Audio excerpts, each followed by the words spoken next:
Hi friends, welcome to Malayali Tamizhachi. இன்றைக்கி ஒரு சீஸியான சிலோன் பரோட்டா எப்படி செய்கிறது பார்க்கலாம் வாங்க. சிலோன் பரோட்டாவோட ஸ்டஃபிங்கை ஃபஸ்ட்டு ரெடி பண்ணிக்கலாம். கேரளாவில் கீமா கிடைக்காது, அதனால் நான் இங்கே 1/2 kg பீஃபு எடுத்திருக்கேன். நீங்கள் சிக்கன்லேயோ கீமாலேயோ செய்யலாம்.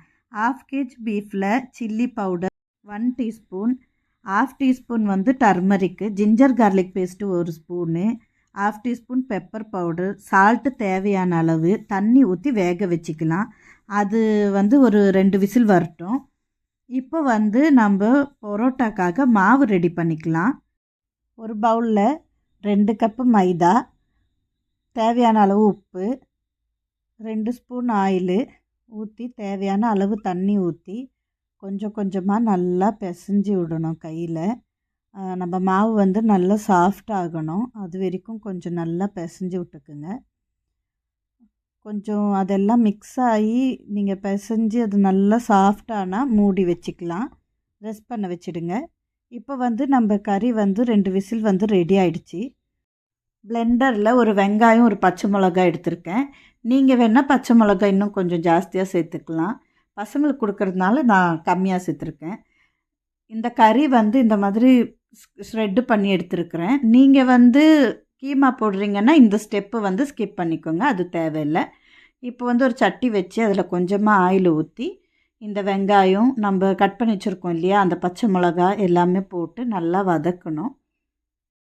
இந்த பரோட்டா நீங்கள் குருமா கூடயோ இல்லைன்னா டொமேட்டோ கெட்சப் இருக்குது இல்லையா, அது கூட எல்லாம் பசங்களுக்கு லஞ்ச்லேயும் கொடுத்து அனுப்பலாம், நல்லா டேஸ்டியாக இருக்கும். இந்த டைமில் ஒரு 1/2 டீஸ்பூன் ஜிஞ்சர் கார்லிக் பேஸ்ட் போட்டிருக்கேன், கரம் மசாலா, அப்புறமா சிக்கன் மசாலா, பீஃப் மசாலா ஏதாவது உங்கள்கிட்ட இருந்துச்சுன்னா அதுவும் கொஞ்சம் சேர்த்துக்கலாம்.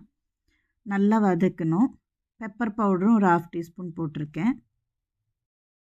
இந்த டைமில் இதில் உப்பு போட்டு நல்லா மிக்ஸ் பண்ணிவிட்டு கரெக்டாக இருக்கான்னு செக் பண்ணிக்கோங்க. இப்போ அந்த கறியை நல்லா போட்டு மிக்ஸ் பண்ணிக்கலாம். அந்த மசாலாவோடு அந்த கறியும் நல்லா சேர்ந்து நல்லா மிக்ஸ் ஆகி வரணும். ஒரு 2 நிமிஷம் நல்லா கிளறி விட்டுக்குங்க. அவ்வளோதான், ரெடி ஆகிடுச்சி. என்கிட்ட மல்லி இலை இல்லை, உங்கள்கிட்ட இருந்தால் கொஞ்சம் மல்லி இலை சேர்த்துக்கோங்க. இப்போ இந்த சீஸ் எடுத்திருக்கேன், நான் மில்க் மிஸ்ட் சீஸ் தான் எடுத்திருக்கேன். அது கிரேட் பண்ணி எடுத்துக்கணும் கொஞ்சமாக, இல்லைனாக்கா பரவாயில்ல, என்கிட்ட இருக்குது, அதனால் நான் அது கிரேட் பண்ணி ஒரு எவ்வளோ தேவையோ அந்த அளவுக்கு எடுத்துக்கோங்க. இப்போ நம்ம அதோட ஸ்டஃபிங் எல்லாம் ரெடி ஆகிடுச்சி. இப்போ நம்ம மாவை எடுத்து இந்த மாதிரி ரவுண்டாக திரட்டிக்கலாம்.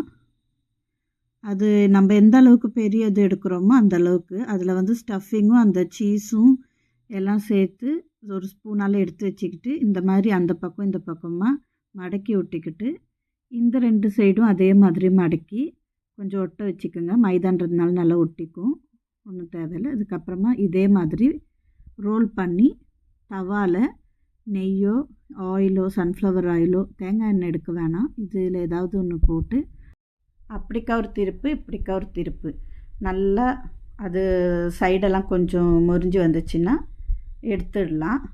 அவ்வளோதான், ரொம்ப டேஸ்டியான பரோட்டா இது. நடுவில் சீஸ் எல்லாம் வச்சுருக்கிறதுனால நல்லா சாஃப்டாக இருக்கும் சாப்பிட்றதுக்கு.